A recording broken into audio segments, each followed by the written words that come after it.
तो हेलो दोस्तों, वेलकम है आपका हमारे YouTube channel Vision by Saurabh में। आज हम लोग बात करेंगे कुछ एसिड एंड बेसिस के इम्पॉर्टेंट एमसीक्यूज़, ठीक है, जो आपके एग्ज़ाम में आ सकते हैं, कोई सा भी कंपटीशन हो। जैसा कि हम लोगों ने एसिड और बेस का पूरा एकदम सिलेबस देखा, अच्छे से पढ़ा है और आपको सारी चीज़ें हमने बताया। यानी एसिड और बेस के लिए ये 2 क्लासेस आप कंप्लीट कर लीजिए, उसके बाद देन एमसीक्यू लगा लीजिए, बस आपका एसिड और बेस तैयार हो जाएगा, ठीक है।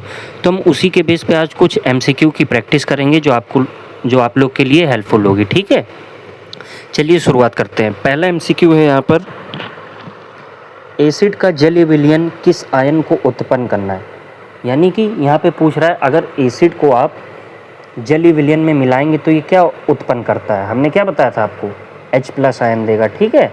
दूसरा देखते हैं, शुद्ध अशुद्ध जल यानी डिस्टिल्ड विद्युत चालक क्यों नहीं होता है। यानी पे यहाँ क्या पूछना चाह रहा है, ये जो डिस्टिल वाटर होता है वो इलेक्ट्रिसिटी प्रोड्यूस क्यों नहीं करता है। क्यों? क्योंकि हमने आपको पढ़ाया था, थ्योरी में हमने पढ़ाया था कि ये कैसे होते हैं, ये फ्री आयन नहीं देते हैं। ये क्या नहीं देते हैं, फ्री आयन नहीं देते हैं, ठीक है। ये क्या करते हैं, फ्री आयन नहीं देते हैं। तो ये आपका राइट आंसर हो जाएगा, ठीक है। चलिए नेक्स्ट बात करते हैं, pH 7 किसे दर्शाता है। यानी कि अगर कोई भी चीज़ है और इंडिकेटर पे pH वो 7 दिख रहा है तो हम उसको क्या करेंगे, ऑप्शन ए अम्लीय, बी क्षारीय, सी उदासीन और डी प्रबल अम्ल। तो 7 कैसा होता है, 7 आपका होता है न्यूट्रल। यानी न्यूट्रल को हिंदी में क्या बोलते हैं, उदासीन, ठीक है। क्या बोलते हैं, उदासीन। तो आपका ये राइट आंसर हो जाएगा, ठीक है। नेक्स्ट देखते हैं, डिस्टिल वाटर वाला कर ही लिया, ब्लड वाला देख लेते हैं। ब्लड का पीएच लगभग कितना होता है, ठीक है। याद करिए हमने आपको कितना बताया था ब्लड का पीएच। ब्लड का पीएच हमने आपको बताया था 7.4। कितना बताया आपको, 7.4। दूसरे कलर से शो कर देते हैं, 7.4। ब्लड है तो इसको रेडी रहने देते हैं, 7.4, ठीक है। चलिए नेक्स्ट देखते हैं, निम्न में से कौन सा कार्बनिक अम्ल है, ठीक है। याद करिए हमने आपको बताया था क्या, कार्बनिक अम्ल इसमें कौन सा है, यानी ऑर्गेनिक एसिड के बारे में पूछ रहा है। अगर हम ऑर्गेनिक एसिड की बात करें तो फर्स्ट HCl ये भी नहीं है, HNO3 ये भी नहीं है, तो क्या हो जाएगा हमारा राइट आंसर, क्या हो जाएगा CH3COOH, यानी बेकिंग सोडा यहाँ पर दिया हुआ, तो ये आपका राइट आंसर हो जाएगा, ठीक है। चलिए नेक्स्ट देखते हैं, एक्वारेजिया किसके मिश्रण से बनता है। एक्वारेजिया यानी अम्लराज, ठीक है। ये सब हमने आपको बताया था। एक्वारेजिया यहाँ पर क्या बनेगा, HCl ले लीजिए और प्लस HNO3, ठीक है। तो आपका यहाँ पे क्या बन जाएगा, अम्लराज, यानी कि एक्वारेजिया, ठीक है। एक्वारेजिया ये हम टिक कर देते हैं, एक्वारेजिया, HCl प्लस HNO3, ठीक है। नेक्स्ट देखते हैं, ये देखिए इंपॉर्टेंट आ गया, विनेगर में कौन सा अम्ल पाया जाता है। यानी यहाँ पर क्या पूछ रहे हैं, यहाँ पे बात कर रहे हैं कि अगर सिरका रखा हो तो उसमें कौन सा एसिड होगा, ठीक है। कौन सा एसिड होगा, सिट्रिक एसिड, गलत है, बिल्कुल नहीं होगा। लैक्टिक एसिड किसमें, दही में, ये भी नहीं। ऑक्जेलिक एसिड ये भी नहीं। तो हमारा यहाँ पर राइट आंसर क्या हो जाता है, एसिटिक एसिड, ठीक है। तो एसिटिक एसिड राइट आंसर, यानी सिरके में एसिटिक एसिड पाया जाता है। चलिए नेक्स्ट देखते हैं, यहाँ पर क्या बता रहा है, अम्ल प्लस धातु।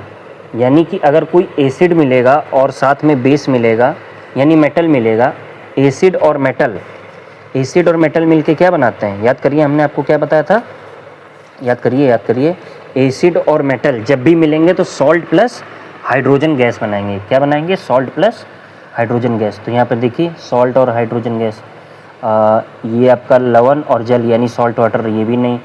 लवण प्लस CO2 यानी कि यहाँ पर सॉल्ट और कार्बन डाइऑक्साइड, गलत। ओनली सॉल्ट, ये गलत। तो ये क्या बचा, ऑप्शन सी हमारा राइट आंसर, यानी सॉल्ट प्लस हाइड्रोजन गैस, ठीक है। चलिए नेक्स्ट देखते हैं, नींबू में प्रमुखता कौन सा अम्ल पाया जाता है, ठीक है। यानी यहाँ पर क्या बात कर रहे हैं, नींबू के बारे में। लेमन में कौन सा एसिड होता है, तो देखिए जितनी भी खट्टी चीज़ें होती हैं, यानी सिट्रस फ्रूट, खट्टी चीज़ें, तो उसमें कौन सा अम्ल होता है, सिट्रिक एसिड, ठीक है। तो टार्टरिक एसिड गलत हो जाएगा, फॉर्मिक एसिड गलत, मैलिक एसिड गलत, सिट्रिक एसिड राइट आंसर, ठीक है। नेक्स्ट देखते हैं, अम्ल प्लस धातु कार्बोनेट। यानी कि जब एसिड को आप मेटल कार्बोनेट के साथ में रिएक्शन करवाएंगे तो क्या बनता है, सॉल्ट बनेगा, साथ में कार्बन डाइऑक्साइड मिलेगी और कुछ वाटर मिलेगा, ठीक है। तो यहाँ पर देखिए क्या बताया, सॉल्ट, कार्बन डाइऑक्साइड और वाटर। तो देखिए हम किसी दूसरे रंग से इसको बता दे रहे हैं, हाँ। यहाँ पर क्या, लवण प्लस जल यानी सॉल्ट वाटर, बिल्कुल गलत। हमने क्या बताया, सॉल्ट भी मिल रहा है, ठीक है, सॉल्ट भी मिल गया, कार्बन डाइऑक्साइड भी मिल गया और वाटर भी मिल गया, ठीक है। तो यही हमारा राइट आंसर हो जाएगा, ठीक है। चलिए नेक्स्ट देखते हैं। ऑयल ऑफ विट्रियोल, यानी ऑयल ऑफ विट्रियोल किसको बोलते हैं, याद करिए। ऑयल ऑफ विट्रियोल किसको बोलते हैं, H2SO4 को, ठीक है, ऑयल ऑफ विट्रियोल। अगर हम बात करें H2SO4 को क्या बोलते हैं, इसका केमिकल नेम क्या है, जल्दी बताइए, केमिकल नेम बताइए जल्दी।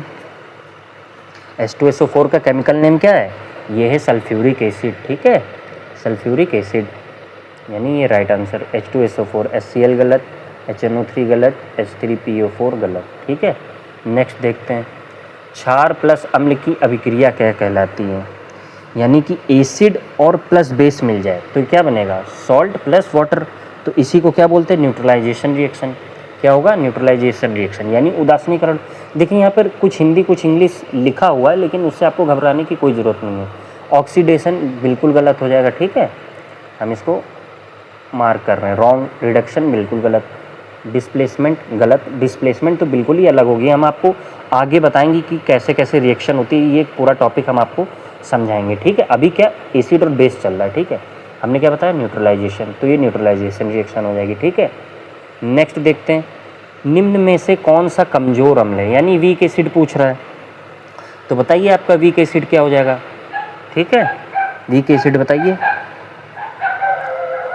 HCl बिल्कुल नहीं, H2SO4 बिल्कुल नहीं, HNO3, ठीक है, HNO3 आपका क्या हो जाएगा, वीक। सॉरी, देखिए HCl H2SO4 ये तो आपका स्ट्रॉन्ग हो गया, और वीक में क्या है आपका, कार्बनिक एसिड, ठीक है, H2CO3, ठीक है, सॉरी गलती हो गई थी, H2CO3 होगा, ये रॉन्ग, HNO3, HCl भी रॉन्ग, ये भी।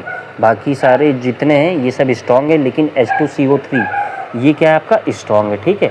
चलिए नेक्स्ट देखते हैं, मिथाइल ऑरेंज यानी अम्लीय माध्यम में किस रंग का होता है। अगर सीधा से ये पूछना चाह रहा है कि अगर मिथाइल ऑरेंज में हम क्या मिला दें, मिथाइल ऑरेंज में अगर हम हल्का सा एसिड मिला दें तो किस रंग का हो जाता है, ठीक है।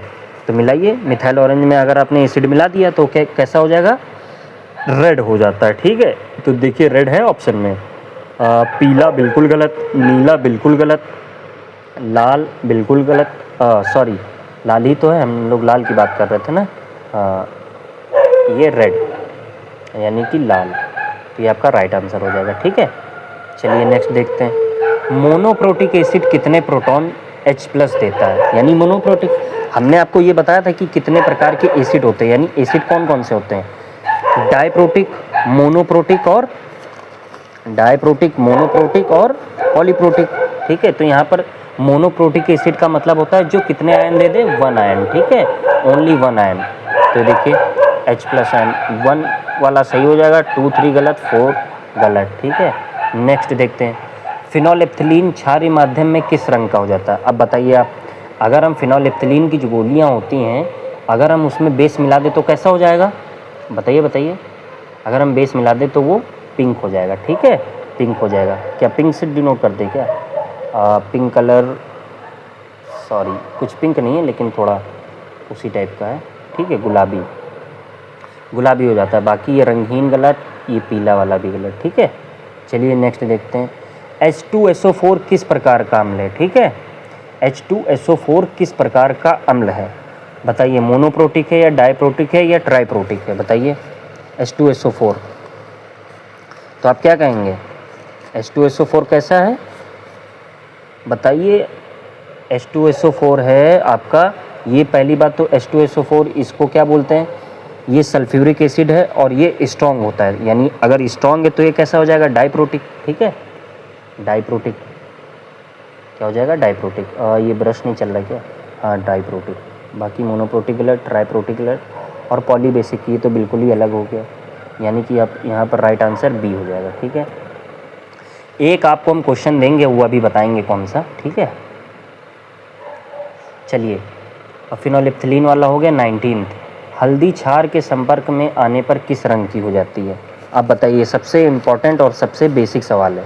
अगर हल्दी के साथ में हम लोग क्या कर दें, बताइए, अगर हल्दी के साथ में हम लोग थोड़ा सा बेस मिला दें तो कैसा हो जाता है वो, बताइए, आंसर दीजिए। हल्दी के साथ में बेस मिलाने पर वो कैसा हो जाता है?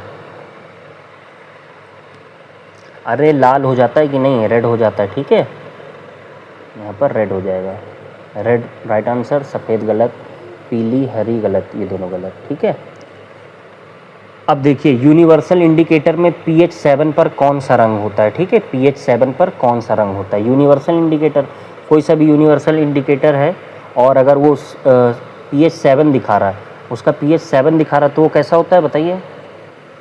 pH 7 पे हरे कलर में होता है। कैसा होता है? हरे कलर में।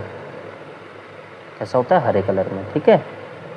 ये आपका हरे कलर में, तो इसको हरे कलर से ही दिखा देते हैं, ठीक है। यार ब्रश नहीं चल रहा है, काम नहीं कर रहा क्या? हाँ ठीक है, ये हरे कलर में, ठीक है। नेक्स्ट देखते हैं। नेक्स्ट ये देखिए 20 हमने कर लिया और ये इधर जो 10th वाला क्वेश्चन बता है, यानी बचा हुआ, इसको आपको बताना है, ठीक है। 10th क्वेश्चन यहाँ पर क्या करना है, आपको बताना है कमेंट बॉक्स में, ठीक है। pH स्केल का आविष्कार किसने किया था, यानी who discovered the pH scale. तो ये जो नंबर 10th क्वेश्चन है ये आपको बताना है, ठीक है। ये आप बताइएगा कमेंट बॉक्स में। ये मैं क्लास यहाँ पर द एंड करता हूँ, द एंड, ठीक है, द एंड। और ये आपको कमेंट बॉक्स में बताना है, ये कमेंट में बताइएगा, ठीक है। एक बार फिर से देख लीजिए, जिसको दिखाई ना दे ये देखिए, ठीक है। ये पूरा हमने किया हुआ है, ठीक है। बाय बाय, नेक्स्ट मिलते हैं नेक्स्ट क्लास में, ठीक है। तब तक के लिए आप लोग पढ़िए।